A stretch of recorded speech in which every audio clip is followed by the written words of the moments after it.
Breaking news. Ghanaian journalists have refused to apologize to Nigeria over the remarks he made about President Bola Ahmed Tinubu and the Nigerian economy and even Nigerian past leaders, where he called Nigeria a poverty country and also a country where there is insecurity. He has refused to apologize to Nigerians. I will allow you to see the video very soon. But what do you have to say about that? Good morning, good afternoon, good evening, and good night, wherever you're watching us from. I remember my humble self, the Biafran evangelist Benjamin Johnson. This is Nachi, the only Biafran of the truth. Let me tell you this. When a man is speaking the truth, he says he should apologize. Apologize in what aspect? So you are expecting him to turn the truth upside down to tell lies. No, I don't support that young man to apologize because he owes no man any apology. What he said is the truth. Nigeria is in hunger. Nigeria is impoverished country, and even is it not International Monetary Fund that said it, that many Nigerians will go into poverty in 2027. So why is it that they are telling this young man to apologize? Is it because he's an African man? Let me tell you for that matter. No, my brother, let me tell you, enough of that issue. Not now. Let me tell my viewers that if you are watching for the first time, kindly subscribe to this YouTube channel, on notifications, drop your comments, click the like button, like, and also share this video with others. But I want all of our viewers to see the video of that Ghanaian man.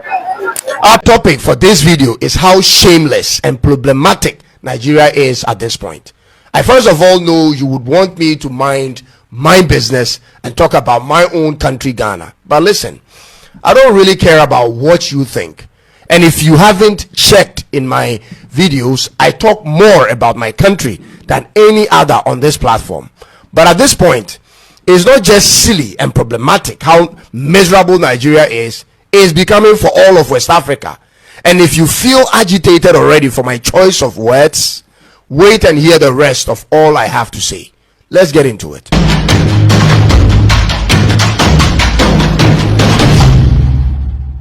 Nigeria's population is a national security threat to every neighboring and West African country.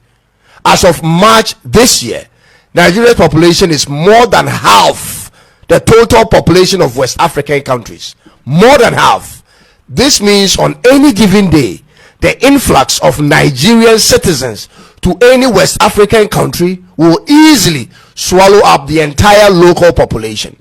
This is why every country in West Africa needs to have a say in what goes on in Nigeria, on the backdrop of the fact that they like to travel, ladies and gentlemen. They like to move, and they are moving in numbers. Now, ladies and gentlemen, two major situations are making Nigeria look scary to the rest of Africa, especially the neighboring West African countries. And I said two major things. But first, let's put aside the lack of stable electricity and inflation for now. Those are regular problems everywhere that every country in Africa has to deal with. However, the two worrisome situations brewing in Nigeria, which threatens the sovereignty of other African countries, has to do with the religious extremism and poverty. Ladies and gentlemen, I need you to again hold back on the insults for now, and also put down your biased glasses and hear me out for a minute before you come in. Are you aware of the number of Islamist jihadist groups operational in Nigeria as of 2025? Let me give you the list, ladies and gentlemen. It started in the year 2000 with Boko Haram, whose aim is to establish an Islamic state in Nigeria. Then the first splinter group from Boko Haram, called Ansaru, was formed in 2012. After Ansaru came the next splinter group called Islamic State West Africa Province, aka ISWAP, which started in 2016. Darul Salam also came in from the Niger Delta, and then the multiple Fulani militant groups came in. Just when we thought these groups were too many to handle for one country, then we hear of a group originally from Mali and also operational in Niger moving in to Nigeria. They are called Lakurawa. The situation appears to get worse by the days, from one bad jihadist group to a worse group. Ladies and gentlemen, is Nigeria becoming, or already become, the main breeding ground for all terrorist groups in Africa? What's going on here? When other countries are thinking of ways to create conducive environment to entice foreign investment, Nigeria is rather enticing terror. Let me ask you this: what conditions are making the northern part of Nigeria so enticing to these groups in the first place? Because this is where almost all of them are situated. Every day I read the news in Nigeria, I get terrified every time, because the spillover of these groups will directly enter all the nearby countries. These are countries in West Africa. This may include the sprinter groups moving to other countries, or the citizens of Nigeria abandoning their own homeland for another. Ladies and gentlemen, this is a serious issue that needs immediate continental concern. Nigeria is a friend of Ghana. Nigeria is a part of ECOWAS. When they are moving into your country, we cannot turn them away. But when a million moves in at one time, what then becomes the fate of the host nation's security, sovereignty, and economy? And this can happen on any given day, ladies and gentlemen. And what actually terrifies me is this: I don't see any real political actions or steps taken by the leadership of the country to deal with the situation. You don't hear of the presidency talk about strategies. You don't hear of governors talk plans, and senators the same. Where are the marches, ladies and gentlemen, and the demonstrations on the streets to force the hand of the government to face it head on? Where are they?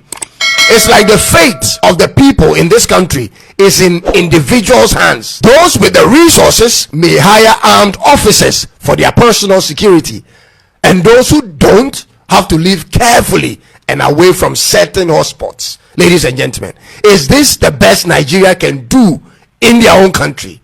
Day in, day out, all we hear is kidnapping, robbery on buses and even on trains, village killings, and so on. Is this ever going to change in Nigeria in the nearest possible time? Nigeria currently ranks 10 on every type of crime list in the world. Talk about cybercrime, organized crime, financial crimes, and extremism. You will find them on the top 10 list of all of them. What type of society are you building? On the criminality index on ocindex.net, you are 6th out of 193 countries, 2nd out of African countries, and number 1 in West Africa. You are ranked 19th among the least peaceful countries in the world, and nothing shows it bothers you, especially they that hold power in the country. Omanaja, what's up? When you finally get the chance to vote for a president who may bring a difference to the country, you reject it. You vote the same type of leadership in every election, and the problems continues. Why won't you try change? Why can't the people try what Ghana did? You come out in your numbers, you create your own coalition centers, you protect the ballot boxes at all costs, and ensure a free and fair elections for once in your lifetime. Because if you as a regular Nigerian don't like what's going on in your home country, you have to do something about it. Ladies and gentlemen, that cannot be done by anyone else but yourselves, unless it benefits you. What's the ultimate goal here? When you have chosen democracy as your system of governance, and it's only making life a living hell for the majority of the people, what is the plan, ladies and gentlemen? This is disturbing. Now, on to the second situation that is of equal concern as the first. This is about the level of poverty in Nigeria. You have more than 40% of your total population living below the global poverty line of $2.15 per day. That's more than 100 million people, ladies and gentlemen. That's a national security crisis. To have more than 100 million people who don't spend up to 3,300 naira in a day is problematic for the state's economy and for the people themselves. And here is how. The 3,300 naira per day will include your transport fare in and out to work if you have one, or to school, your breakfast, your lunch, your supper for one person. And so when that's not possible for more than 100 million people, then there isn't much these 100 million people are doing to contribute to the economy of the local state. People must work produce, buy, pay taxes, and all of that, which runs the local economy. And that explains why countries whose citizens spend more do better than countries which citizens spends less. This is economic fact.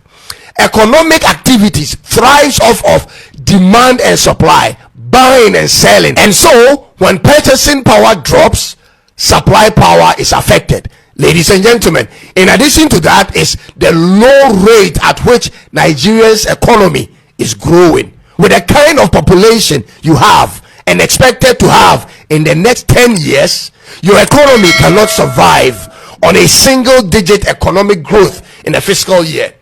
Currently in Nigeria, your country is growing on an average rate of 3.4%. 3.4%. That's super slow for your size. You need to move that thing to more than 10% per annum and sustain it over a decade to meet the surge ahead. Your country's population is projected to hit 290 million in the next 10 years, and that's adding at least 50 million more people to what you have now. So the pace you are running will have to change immediately. From 2020 to 2023, the average unemployment rate was over 39% of the capable workforce until last year, when the new administration by Tinubu had to revise the method for calculating to reduce it to now 5.3%. Whether that is accurate or not, the reality of the people hasn't changed, and that's a huge problem.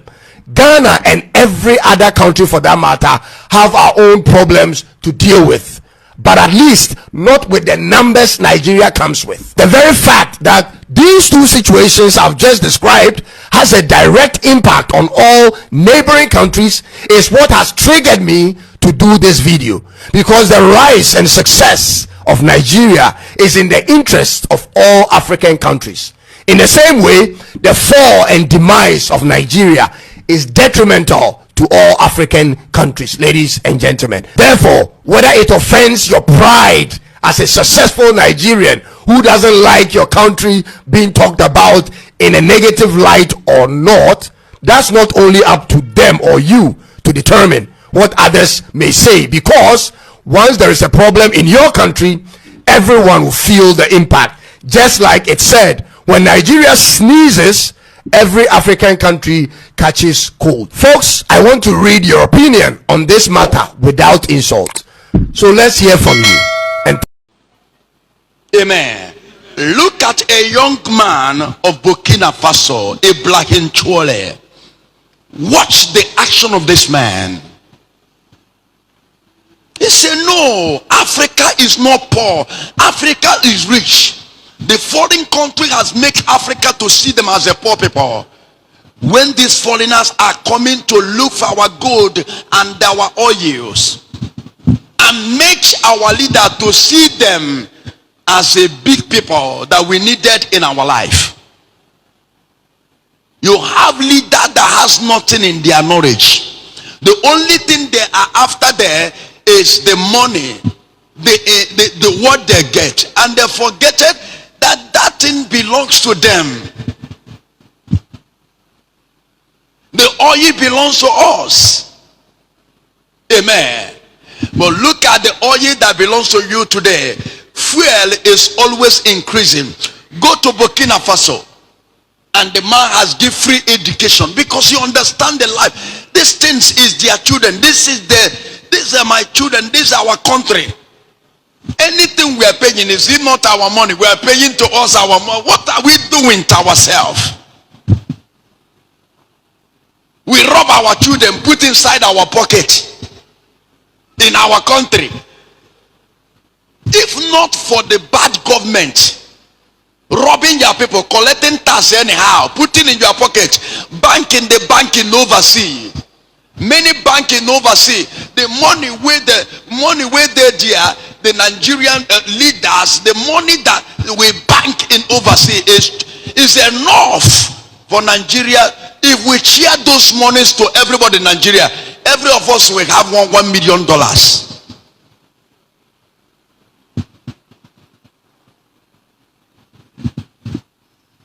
Nothing moves in this country.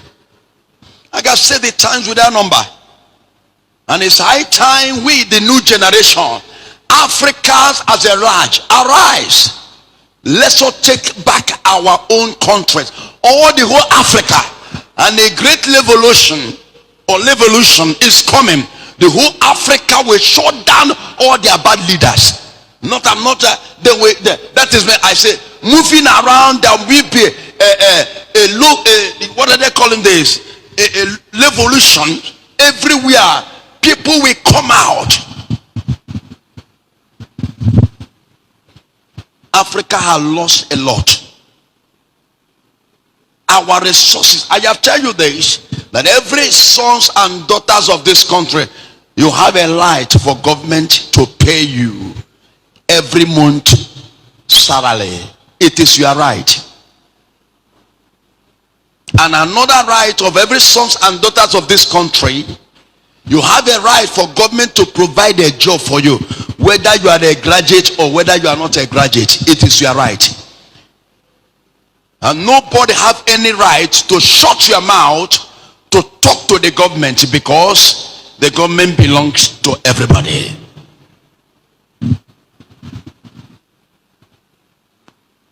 And one thing that Obasanjo did for Nigeria is to bring this phone.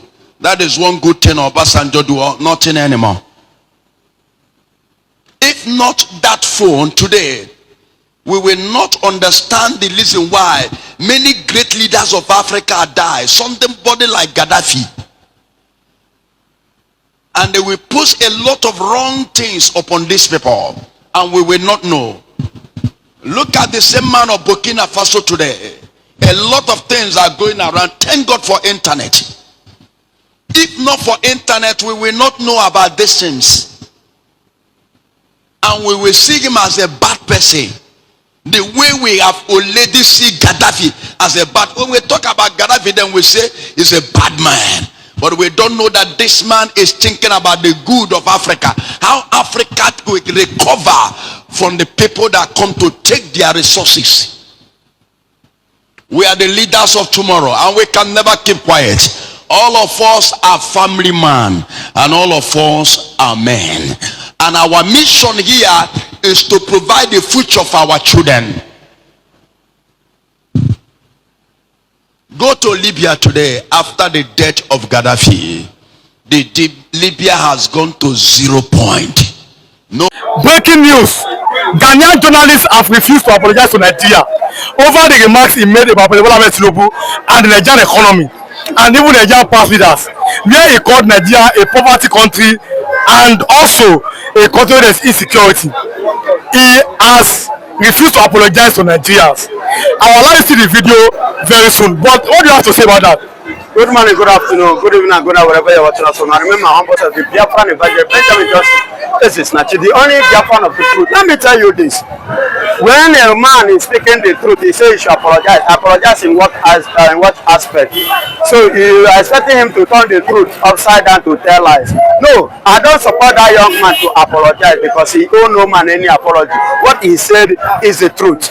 Nigeria is in hunger. Nigeria is impoverished country, and even is it not International Monetary Fund that said it, that many Nigerians will go into poverty in 2027. So why is it that they are telling this young man to apologize? Is it because he's an African man? Let me tell my viewers for that matter. No, my brother, let me tell you, enough of that issue. Not now. Let me tell my viewers that if you are watching for the first time, kindly subscribe to this YouTube channel, on notifications, drop your comments, click the like button, like, and also share this video with others. But I want all of our viewers to see the video of that Ghanaian man. I played the video before. He was talking about Nigeria, and people are now saying that you cannot spoil our country like this. That you must apologize to President Tinubu over the remarks of Nigeria. The more the one is not allowing people to see the video. Do you think that he should apologize to the Federal Republic of Nigeria? He owe nobody any apology. When you see the truth, you say it. When you see something, say something. The young man said what he saw. He said what he discovered. Is it Bola Ahmed